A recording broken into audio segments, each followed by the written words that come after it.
আকবর নামে একজন রিকশাওয়ালা ছিলেন, গান গাইতেন। তো ইত্যাদি অনুষ্ঠানে হানিফ সংকেত একবার তাকে সুযোগ করে দিলেন এবং সেই সুযোগে আকবর দেশব্যাপী ব্যাপক পরিচিত হয়ে গেলেন। পরিচিত হয়ে যাওয়ার সাথে সাথে যেটা হলো, তার প্রচুর গানের প্রোগ্রাম আসতে থাকলো। তিনি একটা নতুন ভবিষ্যৎ নির্মাণ করতে পারলেন। রিক্সা চালকের পেশা বাদ দিয়ে তিনি গান গাওয়া শুরু করলেন এবং লক্ষ লক্ষ টাকা তখন তিনি রোজগার করতে থাকলেন। এই আকবরের এখন কি অবস্থা কি আপনি জানেন? আকবর এখন পঙ্গু, লিটারালি ভিক্ষা করে চলেন। কিন্তু যতদিন আকবর গায়ক হিসাবে ছিলেন, তার অবস্থা এমন দাঁড়িয়েছিল, তিনি যে লক্ষ লক্ষ টাকা অর্জন করেছিলেন, রোজগার করছিলেন, সেই টাকাটা তিনি বেহিসাবি বেসুমার খরচ করা শুরু করলেন এবং প্রায় সময় তিনি বিয়ে করতেন। বিয়ে করার শখ হলো, তার ভাবছিল যে বাকি জীবনটা বোধহয় তার এইরকমই কেটে যাবে। শুধু আকবরের কথা বলি না, বলি আপনাদের মনে আছে নোলক বাবু, আমাদের একটা কম্পিটিটিভ গানের অনুষ্ঠানে তিনি বেরিয়ে এসেছিলেন, দরিদ্র ঘরের সন্তান ছিলেন এবং তারও একই অবস্থা হয়েছিল। ভেবেছিলেন যে এই যে লক্ষ লক্ষ কোটি কোটি টাকা তিনি রোজগার করছেন, যে জনপ্রিয়তা তার আছে, সেটা তার সারা জীবন থাকবে। থাকেনি, তিনিও এখন খুব দরিদ্র অবস্থায় আছেন। এই নোলক বাবু বা এই রিক্সা চালক আকবরের পরিণতি দেখে আমাদের অনেকেরই অনেক কিছু শেখার আছে, কিন্তু আমরা সেটা শিখি না। এটা হচ্ছে আমাদের বর্তমানে যারা উপদেষ্টা আছেন, ছাত্র উপদেষ্টা বিশেষ করে, তাদেরও একটা ভাব হচ্ছে যে বাকি জীবন তারা একইভাবে কাটাবেন, তারা একই প্রভাব নিয়ে থাকবেন, তাদেরকে পুলিশ স্যালুট করতে থাকবে, লোকজন ভয় পেতে থাকবে এবং বদলি করা, প্রশাসনের এইখানে ওখানে এটা ওইটা করা, ধমক ধামক দেওয়া, মিডিয়া দখল করা, এই সব কিছু করতে থাকবেন তারা সারা জীবন। আগামীতে তারা যে আরেকজন রিক্সা চালক আকবর বা নোলক বাবুর পরিণতি বরণ করবেন, এই অবশ্যম্ভাবী জিনিসটা তারা বুঝতে পারছেন না। রিক্সা চালক আকবর অথবা নোলক বাবুদের মতো যারা আছেন, হঠাৎ করে মিডিয়া দিয়ে ফুলিয়ে ফাঁপিয়ে উঠে আরোপিত জনপ্রিয়তা, আরোপিত প্রভাব প্রতিপত্তি তৈরি করেন, তাদেরকে আসলে সঠিকভাবে গাইডেন্স দেওয়া দরকার। তাদেরকে বুঝিয়ে দেওয়া দরকার যে তারা যে কাজটি করছেন সেটা সব সময় তাদের জন্য লাভবান হবে না। সেই চেষ্টাটাই করছিল বিএনপি। বিএনপি দায়িত্বশীল আচরণ করছিল এবং তাদের মহাসচিব মির্জা ফখরুল ইসলাম আলমগীর, যিনি একজন কি বলা যায় সিনিয়র রাজনীতিবিদ এই দেশের এবং একটা সবচেয়ে বড় দলের মহাসচিব, তিনি কিছু কথা বলেছিলেন যেগুলোর মধ্যে যৌক্তিকতা ছিল। তিনি কেউ বিবিসির একটা সাক্ষাৎকারে বেশ ক্যাজুয়ালি কিছু কথা বলেছিলেন, কিন্তু আমাদের ছাত্র উপদেষ্টারা একেবারে তেলে বেগুনে জ্বলে উঠলেন। তাদের মধ্যে যে নাহিদ ইসলাম, সবচাইতে যাকে আমার কাছে ব্যক্তিগতভাবে মনে হয় যে সবচাইতেও বলবো না, শুধু একমাত্র প্রাজ্ঞ উপদেষ্টা যার একটু সেন্স আছে বলে আমার মনে হয় ছাত্র উপদেষ্টাদের মধ্যে বা এই ছাত্র সমন্বয়কদের মধ্যে, তিনি একটা দীর্ঘ ফেসবুক পোস্ট করলেন প্রথমে এবং পরবর্তীতে বিবিসিতে সাক্ষাৎকারও দিয়েছেন। তার এই ফেসবুক পোস্টের কথাটা আবার সার্জিস আলম সেটাকে কি বলে শেয়ার করে বলেছেন, আগামী 7 দিন 3 বার করে যাতে আমরা সকলে মিলে এই পোস্টটা পড়ি। তো আমি 7 দিনে 3 বার 21 বার পড়তেছিলাম এবং আমার দর্শকদের ধারণা তারা অনেকেই পড়ছিলেন। আপনাদের মুখস্থ হয়ে গেছে কিনা জানি না, 7 দিনে 3 বার করে পড়লে এইটা মুখস্থ হয়ে যাওয়ার কথা। কিন্তু সেটা মুখস্থ হোক বা না হোক, তাদেরকে বুঝতে হবে যে তারা বিএনপির সাথে যে ফাইট টেক ওভার করছেন সেটা তারা আসলে শেষ পর্যন্ত জিততে পারবেন না। কেন জিততে পারবেন না? বিএনপি, আওয়ামী লীগ, জামাত, এই 3টা দল বিশেষ করে এবং কমিউনিস্ট পার্টি, এই 4টা দল এবং আরও কিছু ছোটোখাটো দল আছে, তারা কিন্তু দীর্ঘদিন ধরে রাজনীতি প্র্যাকটিস করে এবং তাদের সাংগঠনিক একটা স্ট্রাকচার তৈরি করে তারা এই পর্যায়ে এসেছে। তারা তাদের অভিজ্ঞতা থেকে, তাদের প্রাজ্ঞতা থেকে অনেক কিছু করে, অনেক ভুল ত্রুটি করে, যেহেতু অনেক কাজ করে, প্রচুর ভুল ত্রুটি করে, কিন্তু শেষ পর্যন্ত তারা বেসিক কিছু জায়গায় যে স্ট্রেংথ দেখাতে পারে, এই স্ট্রেংথ আসলে একটা নতুন দল এবং বিশেষ করে এই ধরনের হুশ করে গজিয়ে ওঠা পরিস্থিতিতে তারা আমাদের যে ছাত্র উপদেষ্টারা আছেন, তাদের যে বৈষম্য বিরোধী ছাত্র আন্দোলন এবং জানাক জাতীয় নাগরিক কমিটি, তারা যেভাবে করতে চাচ্ছেন তারা সেটা সম্ভব হবে না। আপনারা দেখবেন নাহিদ ইসলাম আসলে কি বলেছেন। নাহিদ ইসলাম বিএনপিকে অভিযুক্ত করেছেন যে ছাত্ররা যা করতে চাচ্ছে সেটা বিএনপি অনেক ক্ষেত্রে করতে দিচ্ছে না। প্রথমটা এসেছে প্রেসিডেন্ট শাহাবুদ্দিন চুপ্পুর পদত্যাগ নিয়ে, যেটা বিএনপি সরাসরি তাদের সমর্থন প্রত্যাহার করেছে এবং যার কারণে প্রেসিডেন্ট শাহাবুদ্দিন চুপ্পু এখনো প্রেসিডেন্ট পদে আছেন। এটা মির্জা ফখরুল ইসলাম আলমগীর সুন্দরভাবে ব্যাখ্যা করেছেন যে সাংবিধানিক শূন্যতা তৈরি হতো, সেটা কিভাবে ফিল আপ করা হবে তার কোনো গাইডেন্স নাই। এই জিনিসটা নাহিদ ইসলাম এবং আমাদের সমন্বয়কদের পছন্দ হয় নাই। রাষ্ট্র কোনো খেলাধুলার বিষয় না। রাষ্ট্র আপনি সকালে ঘুম থেকে উঠে মনে হলো আয় তোরা রাজুতে আয় বলে আপনি সব কিছু পাল্টে ফেলবেন, সেই ম্যান্ডেট আসলে আপনাদের নাই। আপনাদের যে ম্যান্ডেটটা তৈরি হয়েছে এটা ঘটনাচক্রে তৈরি করা ম্যান্ডেট। 3 তারিখের আগ পর্যন্ত আপনারা কোটা আন্দোলনে ছিলেন, আপনাদের নিজেদের চাকুরি বাঁচানোর আন্দোলনে ছিলেন। এর মধ্যে যেটা হয়েছে, তৎকালীন সরকার, আওয়ামী লীগ সরকারের অধৈর্যতা এবং পরিস্থিতি হ্যান্ডেল করার মিসম্যানেজমেন্টের কারণে, তাদের উগ্র আচরণের কারণে, তাদের রাজনৈতিক ভুল সিদ্ধান্তের কারণে, তাদের গরিমা, তাদের ইগোর কারণে পরিস্থিতি এতই জটিল হয় এবং রাজপথে শত শত মানুষ মারা যেতে থাকে। তখন একটা পয়েন্ট অফ নো রিটার্ন তৈরি হয়। কিন্তু সেই পয়েন্ট অফ নো রিটার্নের কারণে এমন না যে আপনারা এটাকে বিপ্লব তৈরি করে ফেলেছেন বা আপনাদের প্রতি গণ আস্থা ছিল, এরকম কিছু না। আপনাদের সবাইকে আসলে আমরা চিন্তামো না, সাধারণ মানুষজন চিনতও না। সেটা হচ্ছে অনেকটাই এই রিক্সা চালক আকবর বা নোলক বাবুদের মতো হুশ করে গর্জিয়ে ওঠা শিল্পীদের মতোই আপনাদের এই হঠাৎ জনপ্রিয়তা তৈরি হয়েছে। সেটাকে দিয়ে যদি আপনারা মনে করেন এই রাষ্ট্র ভেঙে চুরে চুরমার করে ফেলবেন, আমার কাছে মনে হয় এটা আপনারা বোকার স্বর্গে বাস করছেন। দ্বিতীয় যে অভিযোগটা বিএনপির প্রতি করেছেন আমাদের যারা, যে শুধুমাত্র প্রেসিডেন্ট শাহাবুদ্দিন চুপ্পুর বিষয় নয়, দ্বিতীয় প্রশ্নটা তারা করেছেন যে আরো অনেকগুলো সংস্কারের বিষয়ে, যেমন ধরেন সংবিধান ছুঁড়ে ফেলে দিবেন। সংবিধান ছুঁড়ে ফেলে দেওয়ার বা সংবিধান ছিঁড়ে ফেলে দেওয়ার ম্যান্ডেট আপনাদেরকে কেউ কখনোই দেয় নাই। আপনারা সেটা করতে চাচ্ছেন এবং বিএনপি খুব যৌক্তিকভাবেই বলেছে। এবং এখন দেখা যাচ্ছে সংবিধান সংস্কার কমিটি কিছু পরিবর্তনের সুপারিশ করেছে, হুইচ ইজ নর্মাল। একটা সংবিধানে অনেক ধরনের পরিবর্তন সময়ের সাথে সাথে হতে পারে।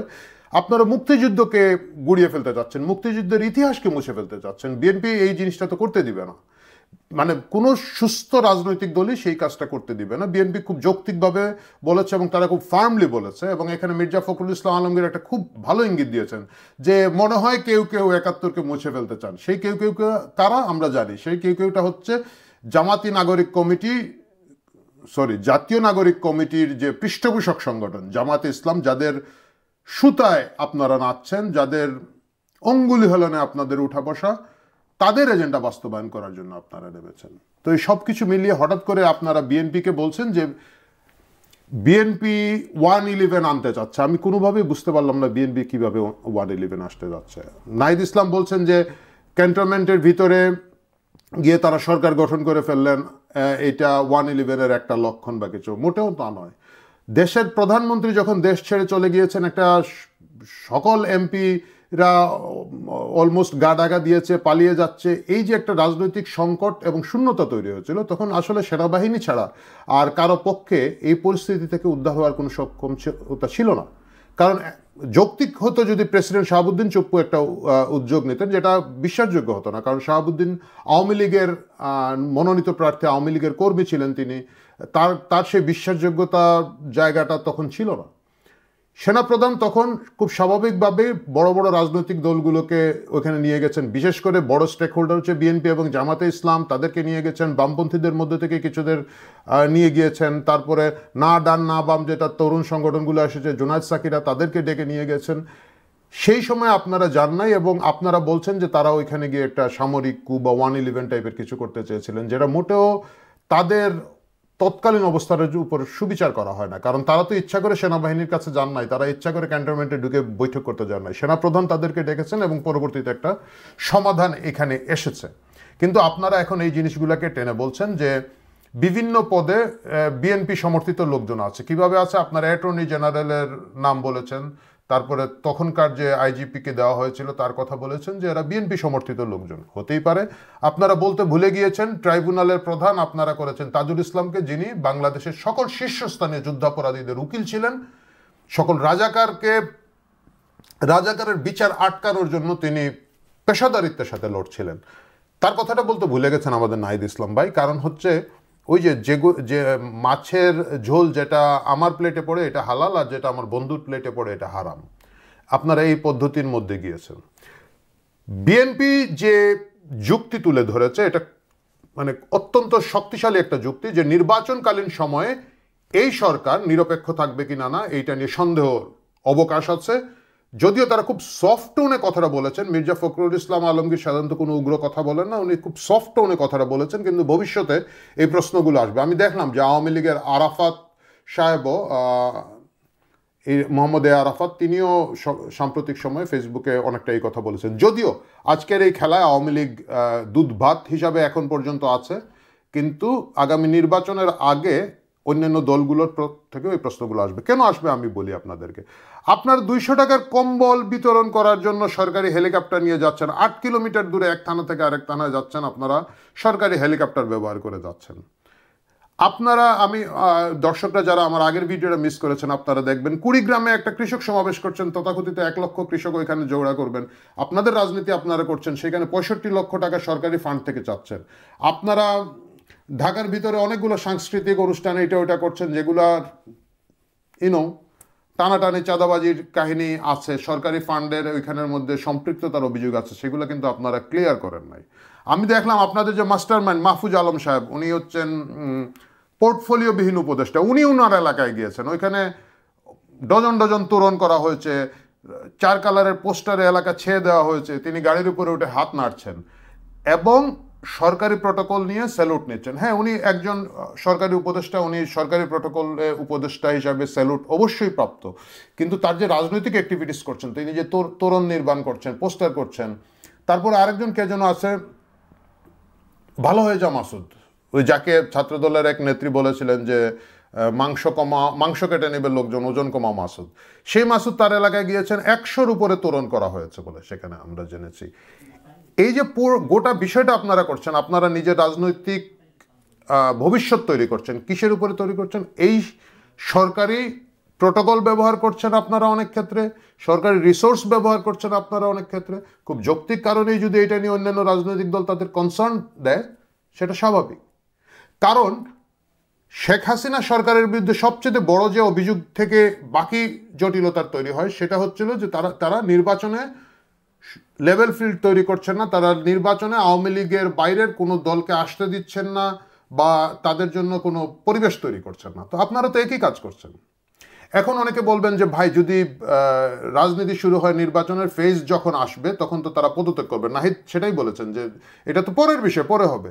কিন্তু এই যে এর আগ পর্যন্ত আপনারা যে সরকারি রিসোর্স ব্যবহার করে আপনারা যে প্রভাব প্রতিপত্তি তৈরি করবেন, আপনারা বিভিন্ন জায়গায় সরকারি কর্মচারীদেরকে আপনাদের নির্বাচনের সুবিধার্থে বদলি করবেন, আপনারা সরকারি সিদ্ধান্ত অনেকগুলোকে নিজেদের মতো করে প্রভাবিত করছেন, আপনারা স্থানীয় সরকারের যে কাউন্সিলররা বহিষ্কৃত বাতিল হয়েছেন তাদেরকে গিয়ে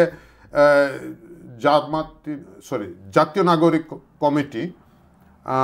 কমিটির নাপা ভাই, আমাদের নাসির পাটোয়ারি ভাই বলছেন যে তোরা আমাকে দলে চলে, আমরা দেখছি। এই যে তাদেরকে যদি আপনারা প্রতিস্থাপন করেন বা অন্যান্য সুযোগ সুবিধা দেন, আপনাদের রাজনীতি স্বার্থে দিয়ে থাকেন, এটা কি প্রশ্ন করা অপরাধ? ডক্টর ইউনূস নিজে বলেছেন আমাকে নিয়োগ করেছে ছাত্ররা।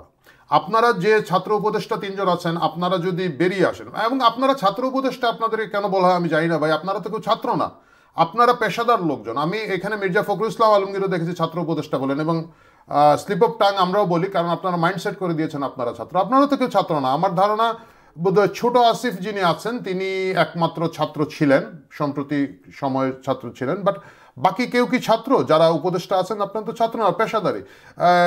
নাপ্পা ভাই আমাদের তো যদি উপদেষ্টা না, উনি যে দল করছেন, উনি কয়দিন আগেও প্রাণ গ্রুপের চাকরি করতেন। আপনারা কোথাও চাকরি করতেন না, বেকার থাকতেন, এটা আমি জানি না, কিন্তু আপনাদের ছাত্রত্ব কিন্তু বেশ আগে শেষ হয়ে গেছে। যাই হোক, সেটা অন্য আলাপ।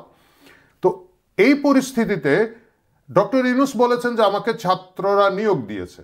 এখন আপনারা এই 3 জন যদি পদত্যাগ করে রাজনীতিতে আসেন, সেক্ষেত্রে যে প্রশ্নটা থেকে যায়, আপনারা যাকে নিয়োগ করেছেন ডক্টর ইউনূস এবং তার বাকি উপদেষ্টা পরিষদ, তারা কি তাদের নিয়োগকর্তার বাইরে যেতে পারবেন? আদৌ যাবেন? কতটুকু যাবেন? এইসব প্রশ্নগুলো কিন্তু খুব স্বাভাবিক প্রশ্ন, খুব যৌক্তিক প্রশ্ন, এবং এই প্রশ্নগুলো উঠতো না যদি না আপনাদের বর্তমান আচার আচরণ, আপনাদের কাজকর্ম দেখে সন্দেহ হতো। এবং আপনারা এই যে তুগলকি কিছু কাজকর্ম করতে চান, আজকে সংবিধান ছিঁড়ে ফেলতে চান, কালকে প্রেসিডেন্টকে বাতিল করে দিতে চান, আপনারা 5 মাস আগের এক বিপ্লবের হঠাৎ করে সেই বিপ্লবের ঘোষণাপত্র 5 মাস পরে নিজেরা লিখে ঘোষণা দিয়ে দিতে চান, অন্য স্টেক হোল্ডারদের এঙ্গেজ করতে না চান, এইগুলোকে নিয়ে যদি একটি প্রপার রাজনৈতিক দল চ্যালেঞ্জ না করে, তাদের আপত্তি বা কনসার্ন জানায়, সেটা নিয়ে এত ক্ষেপে ওঠার কিছু নাই। সেটা 7 দিনে 3 বার করে মুখস্থ করে আপনাদের প্রতিক্রিয়া মুখস্থ করারও কিছু নাই। আমি আপনাদেরকে একটা আহ্বান জানাবো, অনুরোধ জানাবো, নিজেদের রাজনৈতিক বোধ বুদ্ধি আরও একটু ম্যাচিউর করেন, কিছু লেখাপড়া করেন, এবং যে জিনিসটা হয়েছিল রিকশাওয়ালা আকবর এবং নোলক বাবুদের ক্ষেত্রে, আমি যেটা নিয়ে শুরু করেছিলাম, তাদেরকে যদি ওই সময় সিনিয়ররা কেউ গাইডেন্স দিতে পারতেন, তারা যদি তাদেরকে দিক নির্দেশনা দিতে পারতেন, হয়তো তাদের যে লক্ষ লক্ষ বা কোটি কোটি টাকা রোজগার করেছিলেন সেই টাকাগুলো তারা বাঁচিয়ে রেখে এখনো সুস্থ জীবনযাপন করতে পারতেন। তো আপনাদেরকে সেটা মনে রাখতে হবে যে রিকশাওয়ালা আকবর বা নোলক বাবুরা তাদের পুঁজি নষ্ট করে ফেলেছেন। আপনাদের যে পুঁজি তৈরি হয়েছে জুলাই আগস্টের আন্দোলনের মাধ্যমে, সেই পুঁজিটাকে আপনারা যদি সংহত করতে পারেন, বাকি সময় আপনারা তরুণ, আপনাদের দীর্ঘ রাজনৈতিক জীবন রয়েছে, সেই জীবনটা আপনারা সুন্দরভাবে গুছিয়ে করতে পারবেন। আর সেটা যদি না করেন, আপনারা যদি মনে করেন আপনাদেরকে কেউ গাইড করলে আপনারা খেপে যাবেন, আপনারা ফেসবুকে গিয়ে গালাগালি করবেন এবং সেটা আমাদেরকে 7 দিন ধরে 3 বার করে পড়তে হবে, আপনাদের পরিণতি রিক্সা চালক আকবরের ভিক্ষাবৃত্তির পরিণতির মতোই রাজনৈতিক পরিণতি হবে। বিষয়টা খেয়াল রাখবেন, এটুকুই আশা করি। প্রিয় দর্শক, আমাদের আজকে শিরোনাম ছিল এই ফাইটে বিএনপি জিতবে না, ছাত্র উপদেষ্টারা বা বৈষম্য বিরোধী ছাত্র আন্দোলনের নেতারা জিতবেন। আমার ব্যক্তিগত পর্যবেক্ষণ হচ্ছে, একটা সুসংহত পুরনো রাজনৈতিক দল সে যতই খারাপ অবস্থায় পড়ুক, যতই ভালো অবস্থায় থাকুক না কেন, সর্বাবস্থায় এই ধরনের বিশৃঙ্খল সংগঠন যারা কি করবে না করবে একটা কনফিউজিং অবস্থার মধ্যে আছে এবং গায়ের জুড়ে চিৎকার করে চেঁচামেচি করে সবকিছু স্টাবলিশ করতে চায়, তাদের তুলনায় এগিয়ে থাকবে, তাদের তুলনায় রাজনৈতিক প্রজ্ঞায় রাজনৈতিক স্টেপে এগিয়ে থাকবে এবং শেষ পর্যন্ত তারাই বিজয়ী হবে। দেখা হবে অন্য পর্বে অন্য কিছু নিয়ে। ভালো থাকুন।